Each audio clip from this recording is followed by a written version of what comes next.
sir. Ẹ káàsán. Yes, sir. Ẹ dà kú iṣẹ́ Olúwa níbi justice ọmọbàdì. Ẹ ṣé sir. Lágbára Ọlọ́run àníṣe lásán. Àmín Jésù. Ọládẹ̀kùn wa lérè. Àmín. Gẹ́gẹ́ bí tó fẹ́ sọ ni nípa ti autopsy àti DNA tá expect ní wíìkì. Lágbára Ọlọ́run ajẹ́ kó favour wa. Ó máa favour wa, ẹ má worry. Àmín Jésù. Ó máa favour wa, ẹ má worry. Ó dẹ̀ jẹ́ nǹkan tó ṣe wá láàánú wípé àwọn tó yẹ kó jẹ́ àjìjàgbara fún àwọn ènìyàn, àwọn ìjọba wa, wọ́n ń ṣe gbogbo ẹ̀bọ́n tó ń ṣe yìí. Mi mọ ìdí tó fi jẹ́ pé a lè kọ́ ẹ̀kọ́ gẹ́gẹ́ bí orílẹ̀-èdè àti gẹ́gẹ́ bí àwọn olóṣèlú wípé à ń ta ara wa lọ́pọ̀. I know that people in power, they don't care about God. They don't care about Satan. They don't care about humanity or humanity. The only thing they are afraid of is their international credibility. What do I mean? I want to tell you that the international protests that were carried out in US and UK went a long way to change the tide of this judgment. It is no more news that even the judiciary that they call the last hope of the common man concerning Corona inquest, she always goes out to receive calls and make consultations before she grants anything. Exactly. Ó lọ ń béèrè nǹkan tó máa sọ ni. Ìyẹn òun ni judge yẹn ni ọmọ ọba Kòròdú yẹn. And that has actually put a question mark on the credibility of the US exercise. We are such, our people in power and those involved they are such shameless individuals that they've forgotten their humanity, and they've forgotten their integrity, and they will go a long way to satisfy their paymasters. They've forgotten that karma is real. Karma is very real.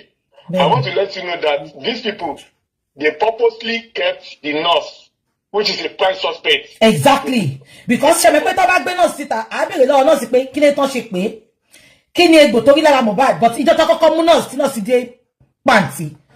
Ó ní Wunmi feel pé òun lè set òun up. She said that. God bless you. Imagine when you now have a prime suspect and you have started Corona inquest for so many months and yet you are here to bring a prime suspect out. Exactly.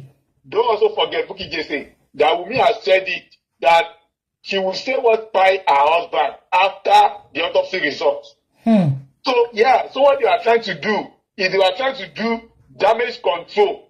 They want the result to be out before they start asking them questions. God bless so that you. They'll be working from the answer to the question. Okay, ṣé ilẹ̀ ń jẹ́ Mr. Vengeance. Vengeance on the line, man. Okay, mo gbọ́ yín. So they actually think they are smart. The only reason why they have not brought the nurse out, are you not surprised that the last time that they asked about the nurse, they said she was in a custody? Oh no, the custody, nurse was in a custody. Oh no, Timole, God bless you. Nurse was partying hard. Nurse was in the club, partying hard. Imagine what a shameless people. You as a magistrate, you said the nurse was in custody. And meanwhile, the nurse was partying hard in a club. Who caused us? Who caused Nigeria? Who caused these people? I don't understand. All these people sleep at night. Why are they so heartless and soulless? Because they don't only have no heart, they don't have no soul too. These people are very wicked. And very, very wicked, I would say. Then imagine, how in God's earth will you be doing such thing? Knowing fully well that the blood of an innocent boy was shed untimely. And yet, I'm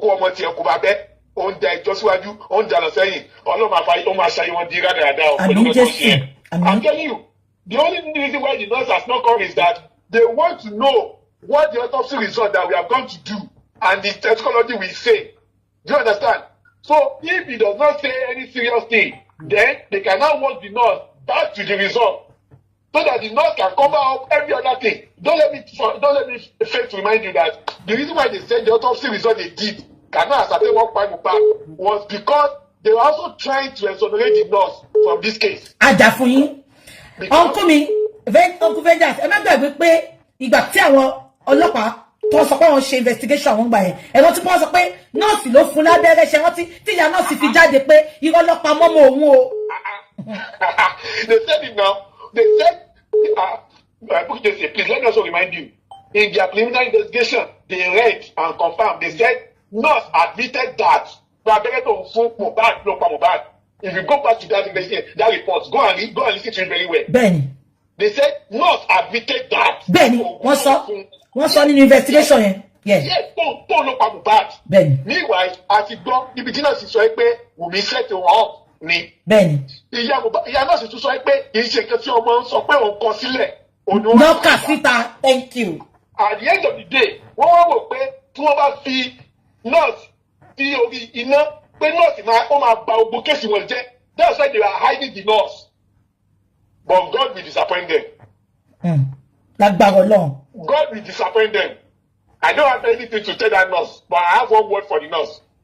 Is it that nurse comes out to say the truth, or Kofira is a sacrificial lamb? That is it. Every Jesus Christ. That is it. Somebody must go down for Mohbad. Oh, what is it, definitely. Oh, sorry.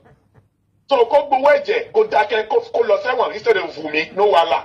But somebody will go down. That's very certain. They cannot put all this under the carpet. It's going to go to 1 year now. Another incident happened in Kaduna. Abi ní Ifẹ̀ no tó ṣẹlẹ̀ ní last week yìí tí dé yẹn pa.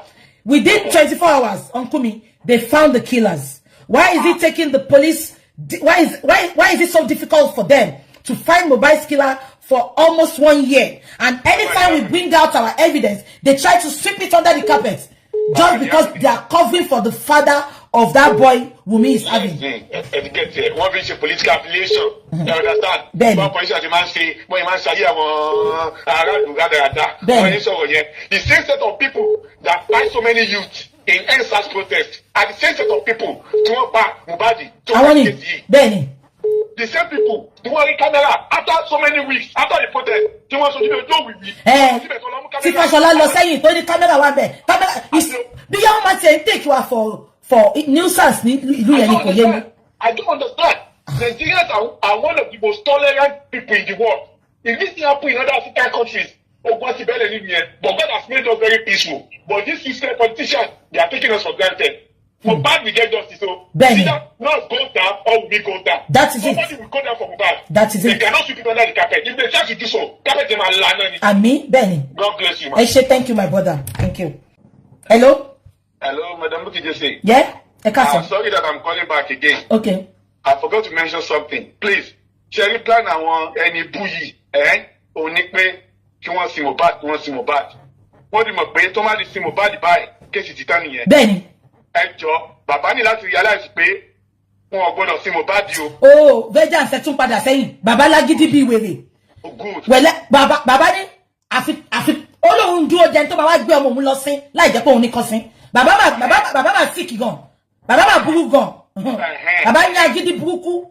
Ẹ jẹ́ sọ yẹn fún yín. Bàbá ṣe níbi tí bàbá dúró sí lójú sí. Even ìgbà tí bàbá ní kó gbé ẹjọ́ Dàróṣà lọ kóòtù gan. Tó tún pé bàbá kó wá tún petition kan. Bàbá yarí fún wọn bẹ́ẹ̀ bí yàn sọ fún yín ni. Bàbá dábẹ̀ rúgbọ pé ṣe ìyá wèrè ni. Tètè ṣe dàwọn láàmú. Òun lọ́mọ òun kù náà. Òun ò síbẹ̀ gbà tọmọ ikú. Àwọn tó wà ńbẹ̀ dà wọ́n láàmú. Òun tó jẹ́ pọ́ pé òun lè ń dà láàmú lójoojúmọ́. Kí ló tó lòun ṣe? Bàbá fa ìbẹ̀yà fún wọn ni. Good. Because I was able to speak to Mr. Muiwa too, and I was impressed. No matter how long, TKC Bamagba, please let Mohbad body be preserved. Bàbá mi, ṣé rí gbogbo àwọn tó tẹ̀ sọ pé kàn sí Mohbad. Ẹ jẹ́ kí n sọ kọ́kọ́ fún Uncle Vengeance. Bàbá ti kú lẹ́sẹ̀kẹsẹ̀. Ẹ̀mí wa ti lọ sọ́run. Ó ti lọ. Òkú ẹ wo flesh lásán ló wà nílẹ̀. Wàláì. Ẹ̀mí yẹn tó need Ọlọ́run ti mú lọ. Bó jẹ́ ọ̀run ni o, ibi tó bá wùn, ó ti lọ sinmi.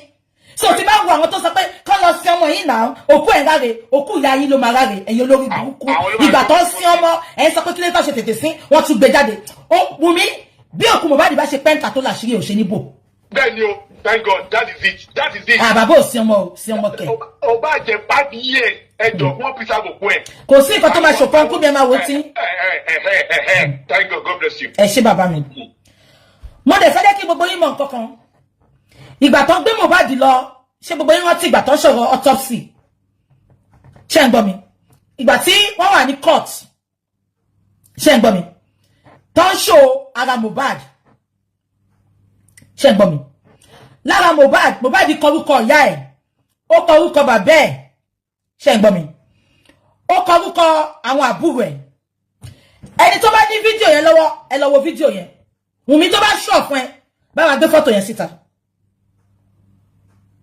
Ṣé ń gbọ́ mi? Orúkọ Liam tó kọ sí lára.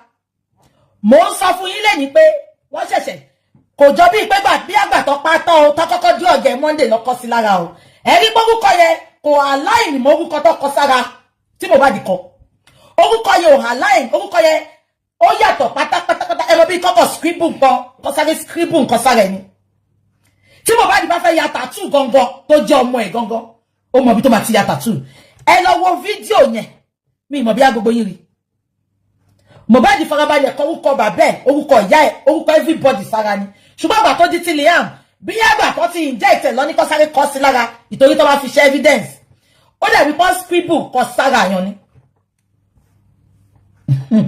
mo ní ṣọlẹ̀ tó bá ń ṣe báyìí you want to eat your cake and have it it is just unfortunate àbí kò yẹ wù mí you want to eat your cake and have it kò possible o lè pààyàn kò tún fẹ́ jogún ẹ̀ ìkan ló máa mú ibi tó ti ní dignity nìyẹn ibi tó ti show pé property Mohbad ló jókòó tì nìyẹn tó bá yẹ kó ní dignity ni tó dẹ̀ fẹ́ ṣe DNA yìí walk away with your son ṣùgbọ́n torí pé nǹkan tó ṣe pa ọmọ yẹn nìyẹn òrógún ológun dàyàdé wọ́n ní kó ṣe DNA ó sọ pé ò ní ṣe then kí ni next thing ẹ̀yin tẹ̀ ń wò mí màá lọ ní pẹ̀lú ọmọ mi màá náà ẹ̀ ń ṣe èrè ṣe DNA fún kíni then lọ pẹ̀lú ọmọ ẹ ṣùgbọ́n fíù páwọn ọlọ́pàá yẹn bàbá ọmọ tó wà lọ́wọ́ ẹ ó ń fi ẹ́ lọ́kàn balẹ̀ ó ti ṣí ó fẹ́ ṣe DNA ó ti sọ pé àlè fọ́ọ̀sẹ̀ but ìwọ kan máa lọ pẹ̀lú ọmọ yẹn kò dẹ̀ mẹ́ pé píìnì nínú nǹkan Mohbad ò lè gbà ṣùgbọ́n òun lè ṣe because o fẹ́ ṣiṣẹ́ fẹ́ lómi jẹ́ o fẹ́ pa Mohbad kẹ́lómi ìjó kí bàbá nìkan gba ogún yẹn o mọ̀ pa ìtòrò fẹ́ kọ́là. Hello my sister. Yeah? Ẹ kọ́ lè sá o. Ẹ kọ́ lè. Ẹ kọ́ lè sá Ọlọ́run máa fún yín ṣe Ọlọ́run máa fún gbogbo yín ṣe kò ní rẹ̀ kò ní rẹ̀ níbọ̀dì gbogbo àṣà sí wọn àwọ̀ sí wọn gbogbo ẹ̀ báyìí orí ara wọn ló máa gbé o. Àmín Jésù. Ọlọ́run máa láàánú kó má yẹ kí àwọn ọmọ wa kó ṣe léyà. Àmín. Tí wọ́n bá wo generation ọ̀dọ́ yín mo ti wò ó tẹ́ pé mo ti rí generation bíi tí Wùmí ti wá. Ìyá tó bí ìyẹ́ apààyàn ìyẹ́ apààyàn òun náà apààyàn báwo ni Mohbad kan ṣe rá sí irú nǹkan bẹ́ẹ̀ yẹn ṣùgbọ́n mi lè blame Mohbad ọlọ́mọ àkíyàn ní ìyá burúkú olórí burúkú ní ìyá Mohbad àwọn èèyàn ń bá rúkù tiẹ̀ wọ́n ń bẹ́ wá pé kí ló pọ̀ mọ́ ẹ̀ òun sọ̀rọ̀ bẹ́ẹ̀ ni pé eyín ẹ̀ wọ́n kó sínú inú ògò kẹ́pẹ́ ìrìgì ló fi ń sọ̀rọ̀ ní ìrírú ẹ̀rí ọlọ́wà fún bàbá ṣe o kí òun mi ó fò kó di ẹyẹ ó máa rí ìdájọ́ ó ti di dandan mà ó ti di dandan. bó bá jẹ́ pé ogún ọdún ni àbí ọgbọ̀n ọdún ni àwọn ìjọba Tinubu tó kò lórí oyè káwọn ìjọba míì wọlé àṣírí wọn àtún ṣùgbọ́n advice mi fún Wùmí ni pé má wà London òun náà mọ̀ yẹn mo ti sọ fún jọ yẹn. olóbìnrin lọ́wọ́ àwọn tó wà àwọn béèrè lọ́wọ́ àwọn èèyàn tó wà ní Peckham wọ́n á finish ẹ̀tọ́ ni wọ́n á dẹ̀ ready fún ẹ má wà London kọ́tí ni màá sọ ni ẹ ṣeun gan-an. ẹ ṣe máa ṣé kan tí mo sọ yẹn so tí protest yóò bá sí níjọ́ I think it's on the 7th ṣé ẹ ń gbọ́ mi tí on the 7th àbí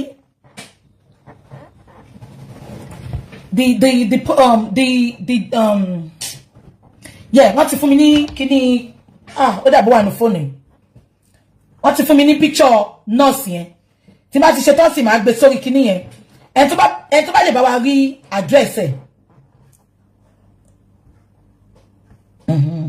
ń bọ̀.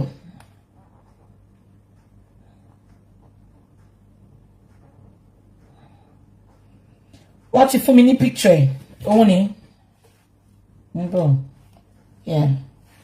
òun ni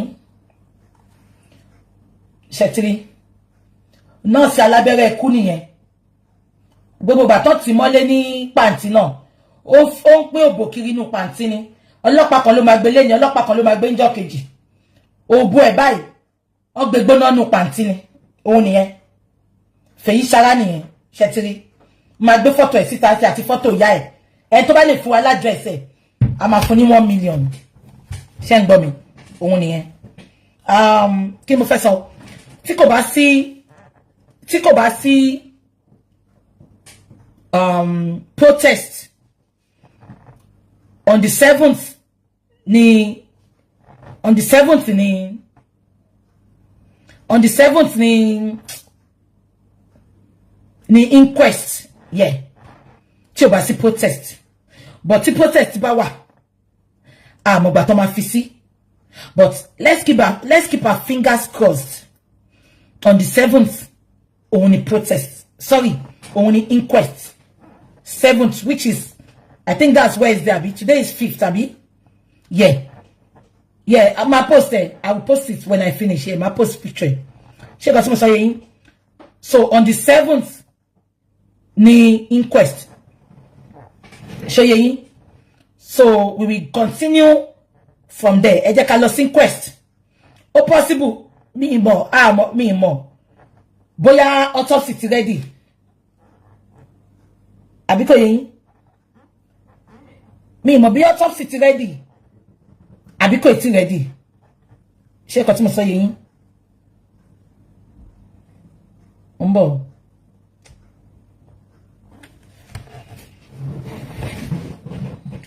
Mo bí autopsy ti ready. Àbí kò ti ready. Autopsy ba ti ready. Exactly. Police know their address, but they are telling us to go and look for their address to invite them. What a country. Olopa, they have the address. Shebi, no see you alone sign every Wednesday. Ohun Naira Marley àti Sam Larry. Or every Tuesday, thank you. Alone sign ní panty. Àbí kò yé yín? Alone sign panty. Tí ó bá ti ṣe tó tọ́ kò ní viewers money. Spending on address spending come back building, spending on address Ati check gbogbo everywhere, spending on address Ó ti yé yín, spending on address Kò ní tó máa address wọ́n padà lọ sọ fún judge pé wọ́n address kó sọ kí judge sọ fún àwọn ọlọ́pàá kó provide address fún wa. That's it. Nǹkan tó bá ṣẹlẹ̀ gbẹ̀yìn nìyẹn. Lè má fa address delay wa. Because nurse here, they've invited her for the inquest now. See judge there, Tigba. But judge is now telling us to go and give her, kick judge, court clerk, call her phone letter, call her invited. But we don't have her address. But the police have her address. I don't know why the judge is not telling the police to give us the address. So she's between Nigerian government and the police. That's even more difficult. Omolomo, ekofeye kokugbe. Who does that? Efeye kokugbe. Ogao. Address is Sam Larry, nurse, àti Naira Marley, àti address Naira Marley. Ṣebí bàbá man lọ sí yẹn. But Sam Larry nko address gbogbo wọn wà lọ́wọ́ ọlọ́pàá. But àwa ni judge ní ká lọ máa wá kọ́fún court clerk l'address kó lọ máa invite wọn. Ibo ni Naija lọ ná. You know all these things they are doing. Ó ti so show pé there is a lot to Mohbad's demise. There is a lot to Mohbad's death than what we are just seeing like that. There is a lot. And they are trying to protect that boy Wunmi is having.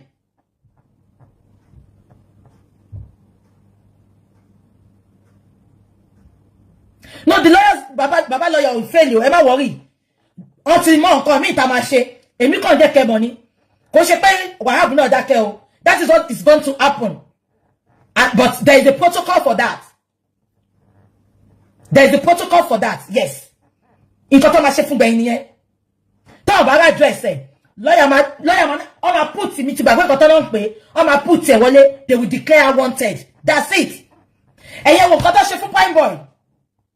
Prime Boy tí ò sá lọ. Ṣé rántí ọlọ́pàá sáré declare wanted. Prime Boy wá sọ pé ọlọ́pàá ò tiẹ̀ wá òun, wọn ò pé òun. Olóhun gangan lòun provide ara òun. Ìgbà táwọn ọ̀rẹ́ òun sọ pé wọ́n wá òun.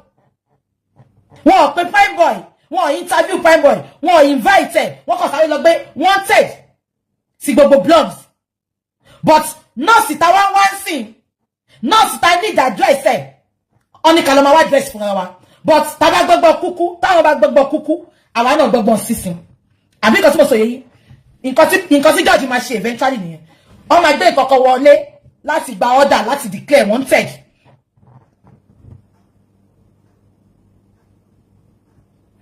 Àbí nǹkan tí mo sọ yé yín. Because you know why they're hiding the nurse? Because tabari nurse. Àfi tí nurse bá fẹ́ go down with Wunmi. Nurse á sọ fún wa. nǹkan tó rí because kí ló ń tọ́ mú nurse tí nurse sọ pé Wùmí set òun up kí ló ń ṣe Mohbad tó fi ní kí nurse wá treat ẹ̀ ẹ máa gbọ́ Wùmí said and I quote wọ́n ní Mohbad ó fọwọ́ gbá gíláàsì ní ibi tó ti ń ṣeré Wùmí fi gbogbo Ìkòròdú sílẹ̀ wọn ò yà ní Ìkòròdú General Hospital wọn ò yà láwọn private hospital tó wà ní Ìkòròdú ẹ wá drive Mohbad lọ sí Lẹ́kí ẹ tún wá dé Lẹ́kí nọ́ọ̀sì Mohbad dẹ pé ó sọ pé wọn ò sí lé ẹ wá ní kí spending fún yín nọ́ọ̀sì spending sọ pé wọn ò ní dé until Tuesday ẹ wá dákẹ́ síbẹ̀ ẹ bò síbẹ̀ make it make sense Wùmí make it make sense ẹ tẹ sọ pé ẹ má gbàgbé àwọn ọlọ́pàá gan sọ wọ́n ní Mohbad was bleeding profusely ẹ̀yin olóyìnbó kí ló ń jẹ́ profusely ó ń bleed gan àwọn ọlọ́pàá gan sọ ìgbà tó ń ka statement wọn wọ́n ní Mohbad was bleeding profusely from Ìkòròdú ẹni tẹ́ wá sọ pé ó bleed profusely ẹ fi Ìkòròdú General Hospital sílẹ̀ ẹ fi gbogbo àwọn private hospital tó wà ní Gbẹ̀rígbẹ̀ sílẹ̀ Gbẹ̀rígbẹ̀ General Hospital Ìkòròdú General Hospital àmbẹ̀ Ọlọ́run Hospital Bosafeto Hospital gbogbo hospital bíi 100 tó wà ní Ìkòròdú Wùmí drove past there ó dẹ̀ sọ pé ó fẹ́ pa Mohbad Wùmí drove past there ẹ drive kúrò gbogbo bẹ̀yẹn ẹ wá dé Lẹ́kí ẹ tí wàá gbé lọ sí hospital Lẹ́kí ẹ gbé lọ sínú ilé ẹ wá pé nọ́ọ̀sì sọ pé kò sí around ẹ wá pé nọ́ọ̀sì spending ìyẹn ní àárọ̀ ìdájí Monday spending pé nọ́ọ̀sì sọ pé òun à ń kú tọ́nu ẹjọ́ kí ni Wùmí ń bò tó bá yẹ pé lóòótọ́ ikú tó pa nìyẹn kí ló ń bò tí ò fi gbé Mohbad lọ hospital ẹ wá dúró de nọ́ọ̀sì tó lọ sí Kútọ́nù make it make sense.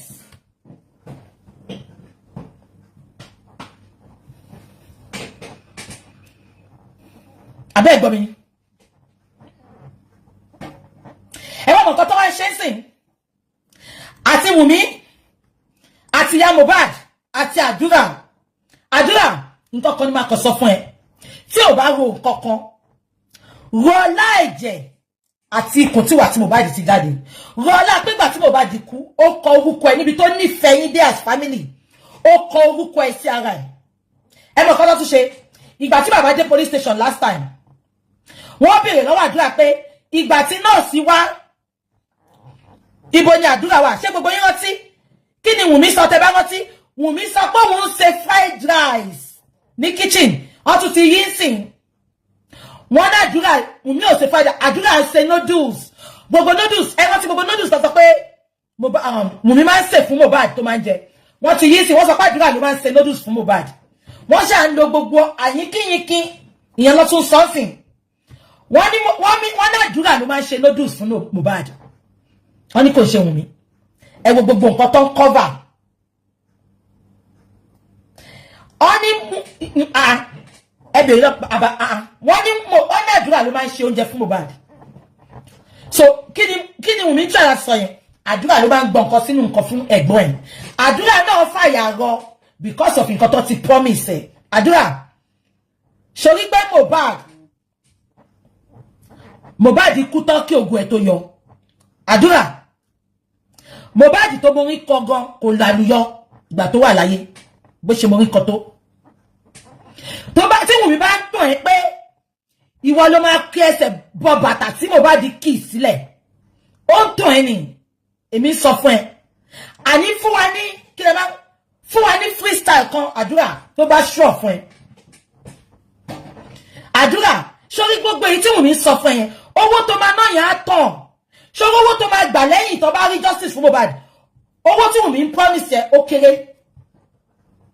irú àwa igan á support ẹ á follow ẹ á máa stream orin ẹ á make sure pé ayé tí Mohbad ò jẹ ìwọgbọ á jẹ jù bẹ́ẹ̀ lọ àdúrà sórí gbogbo nǹkan tí Wùmí mú sí wà tí ya Mohbad lórí yẹn peanut ni peanut kò nífẹ̀ẹ́ yín tẹ́yìn náà dẹ̀ mọ̀ Wùmí ò nífẹ̀ẹ́ wí kò tí ẹ lè stand ìyá Mohbad yẹn mo sọ fún yín pé ó kù one day tí Wùmí máa bímọ ìyá Mohbad àti Wùmí wọ́n yìí ń jà Mohbad láti pe bàbá Mohbad ni bàbá Mohbad tó wá mú níkà lẹ́ni bàbá Mohbad tó sọ pé òun ló pa ọmọ ẹ̀ lẹ́ni bàbá Mohbad ló máa ń parí ìjà fún wọn ó kù èdè ìtọ́makú ìyá Mohbad olórí burúkú tó wá ń fọ́ǹtì fún Wùmí nsìn ẹ bá mi bèrè lọ́wọ́ ẹ̀ 41 days gan wọn jẹ́ kó gbé ọmọ òun gan sọ̀nà lọ́dọ̀ Punch ó ní jọ́ ọkọ ọmọ wọn jẹ́ kó òun gbé ọmọ ó lájẹ́ ló ń pe òun Olorun láti bẹ̀ wọ́n kó jẹ́ kóun náà kọrin ni.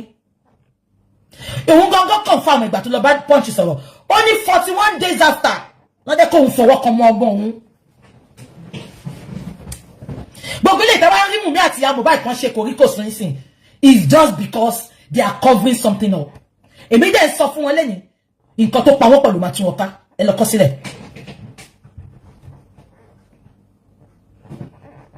Nǹkan tó pa wọ́n pọ̀ ló máa tún wọn ká.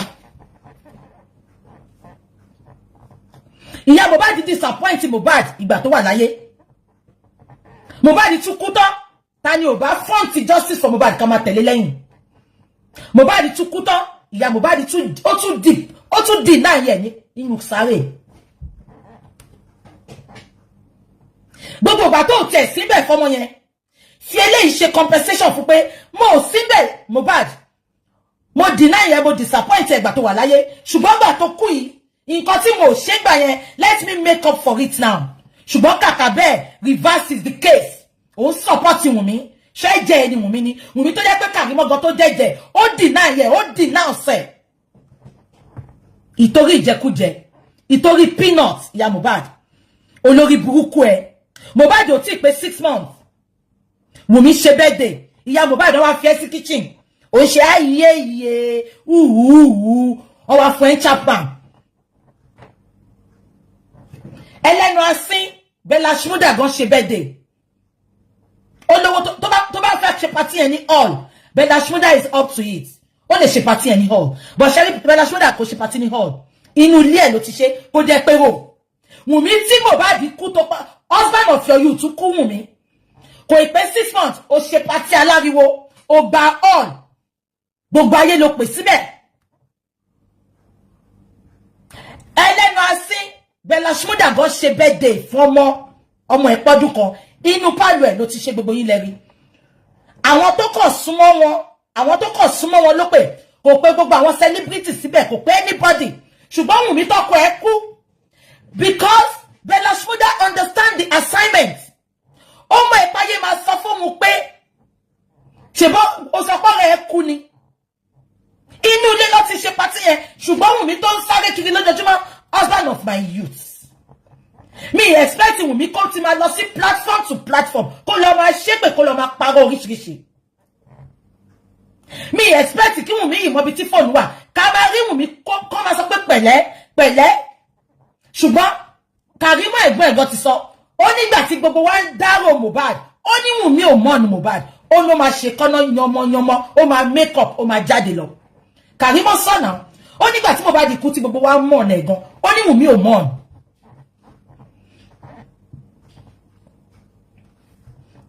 Ẹ tó bá mọ ìwúrà ló ń tà fún. Ẹ mọ̀ pé there was nothing called love from the beginning. Ẹ dẹ̀ rí. Mohbad ti ń tó ṣe ti pẹ́ kò gbà. Ìgbà tó tún update gan pé òun ò ní ìdí ọkùnrin. Ẹ tó máa rán òun lọ sí lóyìnbó tó máa kówó fóun lòun wá. Immediately torí pé Mohbad wọnú Naira Marley house. Ó rí pé no, ọ̀nà ti fẹ́ máa là. Olórí burúkú. Ikú àlejò dẹ̀ ló fi ṣe fún Mohbad níjọ́ náà. Ó ti rí pé kò sọ́nà ń bẹ̀. Oyún ló fi dè Mohbad mọ́lẹ̀. Ó lọ gbé oyún ọba wá sínú ilé. Mohbad knew everything that was happening. You think, say, I know they see too many things, Simole. Many. Oh, Mohbad rí. Ṣùgbọ́n pretend bí pé kò rí. Bella Shmurda lè sọ pé mo mọ nǹkan tí Wunmi ṣe fún Mohbad. Ṣùgbọ́n ẹbí Bella Shmurda, àṣírí wo ló wà lọ́wọ́ Bella Shmurda tí Wunmi mọ̀. Ìtorí ẹni Bella Shmurda ò ṣe ní choice tó ṣe support ẹ̀. Because Wunmi ti sọ fún Bella Shmurda pé tóun bá lọlẹ̀ Bella Shmurda náà lọlẹ̀ ni. Ẹ lè sọ fún mi pé gbogbo bí Mohbad ṣe rí yẹn, ó ń fi ọwọ́ ẹ̀ léèyàn kan Bella Shmurda dẹ̀ ni.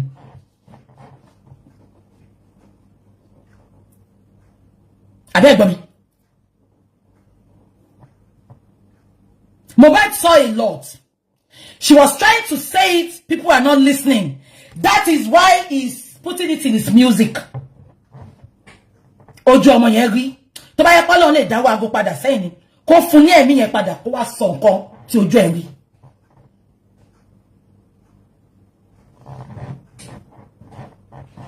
Abẹ́ gbọ́ mi. Tó bá pé Ọlọ́run lè dá owó ago padà sẹ́yìn ni. Kí Mohbad wá sọ nǹkan tó jẹ́rí. Mohbad saw a lot in the hands of Wunmi.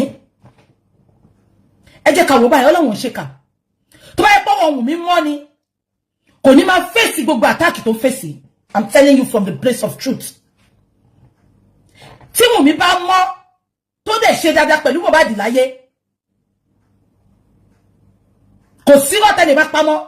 Ọlọ́run á máa vindicate ẹni. I am telling you this for free. Àbíkò yín.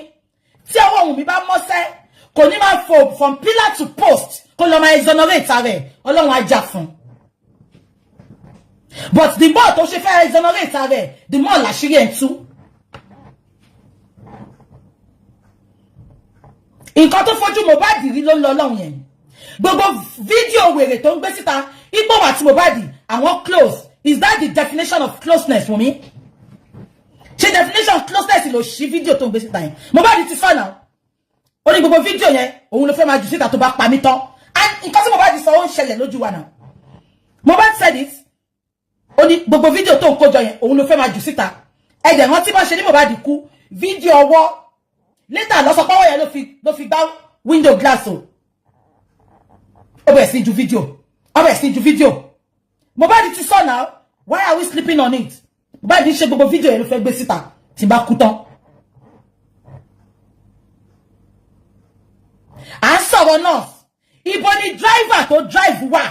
Driver tó gbé wọn láti ilé lọ sí Ìkòròdú, tó gbé wọn láti Ìkòròdú wá sílé. Àwọn ọlọ́pàá ò wá driver. Gbogbo àwọn tó lè bá wa tú iṣu déèdì kókó nìyẹn. Gbogbo àwọn tó gbọ́ nǹkan tó ń sọ nìyẹn. Tí Spendi ò bá tiẹ̀ fẹ́ sọ a lot ìtorí pọ́n ti threaten ẹ̀. Driver yẹn kọ́ ti dé ní ìyá rẹ̀ tó wá driver lọ. Káwọn Spendi tó bá ní nọ́mbà, mo ti bi Spendi rí. Mo ní Spendi, ṣé o ní nọ́mbà driver yẹn? Spendi sọ pé different drivers làwọn máa ń lò. Because mo bèrè pé ṣé ó lè fún wa lórúkọ company yẹn? Ó ní different drivers làwọn lè. Ẹ̀yin tẹ́ ń wò mí, ẹ gbọ́ mi ni. Àní driver, ṣèbọn ní nọ́ọ̀sì náà mọ̀ kankan. Driver tó gbé wọn lọ. The driver was there. Window driver tó fọ́ afẹ́rí. Kí driver wá sọ fún wa pé window wú fọ́, ọwọ́ yẹn ní ẹ̀jẹ̀. Okay, Mohbad fọwọ́ gbá window, ẹ̀jẹ̀ yọ. Ẹ̀jẹ̀ fi Ìkòròdú hospital sílẹ̀. Ẹ fi general hospital sílẹ̀. Ẹ fi gbogbo hospital tó wà Ìkòròdú sílẹ̀. Ẹ bọ́ sí Ìkẹjà. Ẹ fi hospital tó wà Ìkẹjà sílẹ̀. Ẹ bọ́ sí Maryland. Ẹ fi hospital tó wà bẹ́ẹ̀ sílẹ̀. Ẹ bọ́ sí Ìwúlérè. Ẹ fi hospital bẹ́ẹ̀ lọ sí Ìgbẹ̀rígbẹ̀ Lẹ́kí. Ẹ tún wá tì mọ́lé. Ẹ wá sọ fún mi pọ́wọ́ òun mímọ́. Ìwọ gbogbo abiyamọ tó ń wò mí lẹ́ni. Àti ìwọ tó ń wò mí. Àtẹ̀yìn Olùlẹ̀ group. Àtẹ̀yìn Olùlẹ̀ nation. Àti failure nation. Tẹ́ ń gbé lẹ́yìn Wunmi. Gbogbo nǹkan tójú Mohbad rí pátá lọ́wọ́ Wunmi tẹ́ bá bímọ ọkùnrin. Gbogbo nǹkan tí obìnrin máa fojú ọmọ yín rí nìyẹn lọ́kùnrin. Ìwọ tó bá bímọ obìnrin, gbogbo nǹkan tí ọkùnrin máa fojú ọmọ yín rí nìyẹn. Kẹ́rù òótọ́ kẹ́ má lè sọ. Tí n bá sọ màá kú. Tí n bá sọ òun ni máa lọ. Kí ló tí mo ṣe kúkú sọ? Ẹ gbọ́ mi náà. Tó bá dẹ̀ ń ṣe bí Ọlọ́run nínú ayé mi, owó ẹ̀ ló máa mú dání ní mọ́mẹ́ǹtì. Ṣùgbọ́n pé màá wá sọ pé torí oúnjẹ tí mò ń jẹ lábẹ́ kí n máa leak ass. Ẹ mọ ẹ̀ntẹ́ bá ṣe. Gbogbo yóò mọ ẹ̀ntẹ́ bá ṣe. Ẹ wá ń gbè lẹ́yìn ìkà. Ẹ rántí ọjọ́ àti sùn. No, ẹ jókòó kẹjẹ kájọ wò. Wunmi sọ pé ó fọwọ́ gbá gíláàsì lẹ̀jẹ̀ ṣe ń túyọ. Ààrẹ evidence as a celebrity. Ayé ti dáyé phone. Àwọn bàbá arúgbó kọ́sì tẹ́ni tí bá ṣẹlẹ̀ wọ́n ti mú fún wọn ti record. Ká má wá sọ irú crowd yẹn. Everybody want to make a content in Nigeria now. Crowd yẹn wá ṣẹlẹ̀. Mohbad wá fọwọ́ gbá wọn jà. Àdẹ̀rí one video. Gbogbo bó ṣe ní Mohbad kú náà, Mohbad bleed. Àrí one video. Gbogbo gbà tí Mohbad kú, tí gbogbo wọn lọ ń wò nulẹ̀. Dàgbọ́ṣà ń gba fóònù àwọn èèyàn sílẹ̀ lẹ́nu ọ̀nà ni. Because they don't want anybody to record. Because àwọn pẹ́tọ́ bá record, ṣe gbogbo àwọn tó bá kú, bàbá tó kú sínú omi ìjọsìn yẹn, gbogbo bó ṣe ṣẹlẹ̀ lárí fídíò. Àbí mo parọ́, gbogbo àwọn celebrity tó ti kú, ẹni tí ò ṣe celebrity gan tó kú, wọ́n ya fídíò wọn. They ní ìyá àrí fídíò bí tí Mohbad ti kú. Àrí fídíò kú yẹn níbi tí àwọn people wà secretive dé nípa okú Mohbad. Kẹ́ni mọ̀ pé they covered a lot up. And ọlọ́pàá la believe la depend lé kọ́ bá wa unravel gbogbo nǹkan tí Wunmi bò yẹn. Ṣùgbọ́n ọlọ́pàá náà ò ṣiṣẹ́ wọn. Fóònù Mohbad dé ní Wunmi kó dání kòkó lẹ̀. Ilé Mohbad dé ní ọlọ́pàá ò lọ bẹ̀ lọ search tó lọ ṣe investigation. Ìrìn tó rẹ́ẹ̀lì tó kán lẹ́yìn Mohbad up to today ààrẹ ni tó bọ́ta fún wa dáńsà. Èèyàn 15 ń gbénulé the head of the family kú up to today ààrẹ di sọ fún wa bó ṣe kú Ọlọ́run á bí gbogbo yín.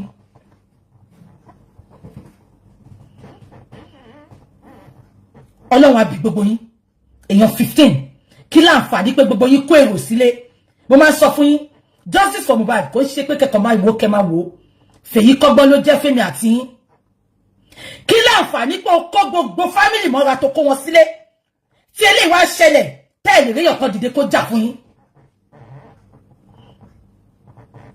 Ìbá ṣéǹjì tí Mohbad bá fún bàbá ẹ̀ ló gbà ẹ̀yin tẹ̀ ń jẹun bẹ̀ ẹ̀ ń jẹ pọ́ ọmọ yẹn ẹ̀ ń jẹ ata ẹ̀ máa gba jẹnẹrétọ̀ sára ẹ̀ máa gba fáànù sára ẹ̀ máa gba AC sára bó ti yẹ kọ́ ní Mohbad ò kí ń fìdí yẹn kan gbé bẹ́ẹ̀ ni ipò fún yín shelter lásán is something ẹ̀yin 15 yẹn wá gbìmọ̀ pọ̀ ẹ̀ lè bọ́ ta kẹsàn nǹkan tó ṣẹlẹ̀ fún wa ẹ̀yin tẹ̀ ń gbèrò sílé ẹ̀yin tẹ̀ believe pé family kan kò ní dá yín ẹ jẹ́ kí tí Mohbad járe kọ́gbọ́n fún yín ẹ kàn máa wo justice for Mohbad kẹ́ máa rẹ́rìn it is an eye opener for a lot of us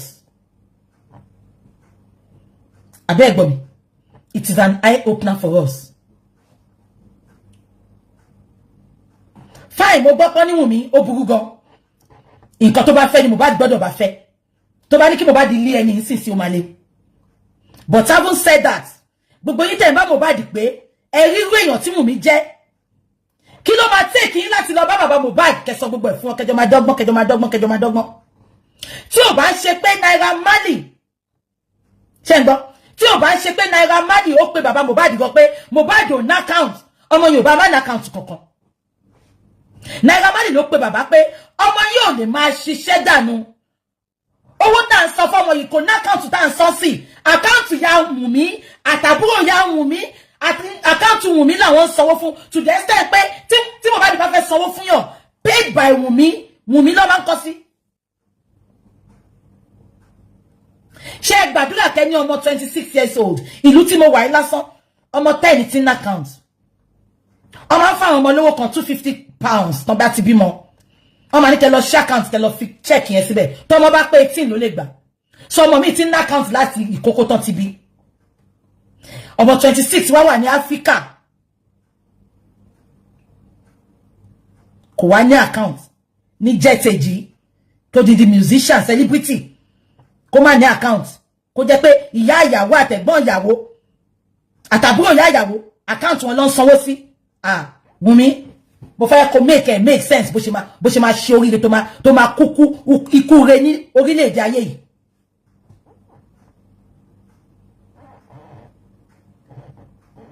ẹ̀yin kan dẹ̀ jókòó ẹ̀dẹ̀ support evil tó bá ṣẹ̀dá àwọn àgàn ẹ̀yin àgàn ẹ má bínú mu ìbúyín o tó bá jẹ́ tí ò bímọ rí ló ń sọ̀rọ̀ bẹ́yẹn anyway kò mọ bó ṣe ń rí ni gbogbo yín pátá tẹ̀ ń support Wùmí lẹ lọ́mọ gbogbo nǹkan tójú bàbá Mohbad rí láyé gbogbo nǹkan tójú Wùmí rí lọ́wọ́ Mohbad kó tó kú gbogbo ẹ̀ lójú gbogbo àwọn ọmọ yín lọ́kùnrin lóbìnrin gbogbo ẹ̀ ló máa rí lórúkọ Jésù àyàfi tẹ́ bá ṣe dáadáa.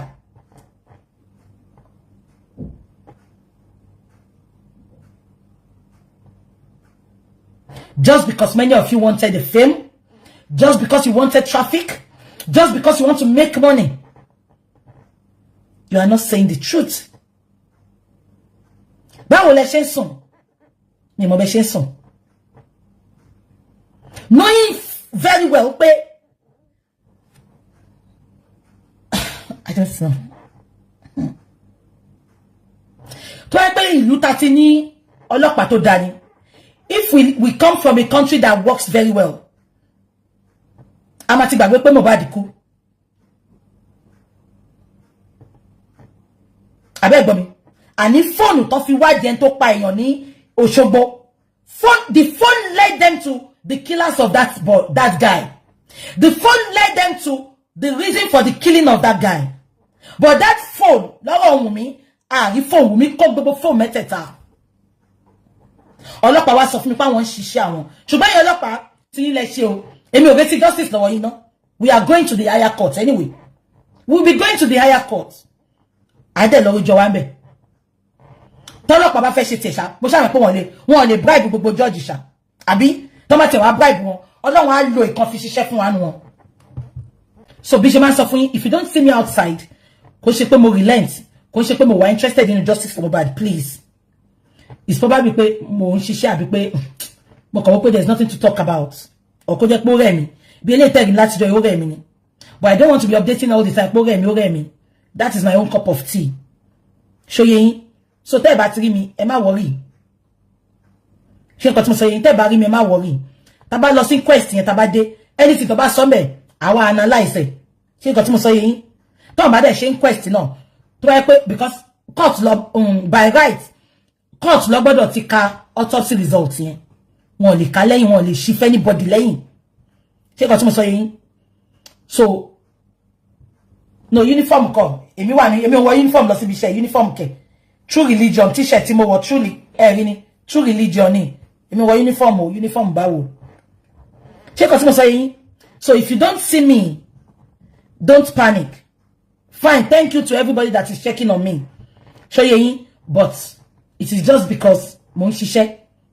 Àbí mo kàn wò pé mi kàn like kí máa bọ́ta, kí kàn wá máa rant. Ṣé nǹkan tí mo sọ yín, mo máa fẹ́ bọ́ta pé kí a rí nǹkan sọ. Kó kàn máa yẹ pé repetition. Ṣé you understand? So nǹkan tó ṣẹlẹ̀ nìyẹn. So tẹ́ ẹ bá rí mi, I'm fine. If there's anything, my update. Ṣó ti yé yín. Thank you so much. God bless you.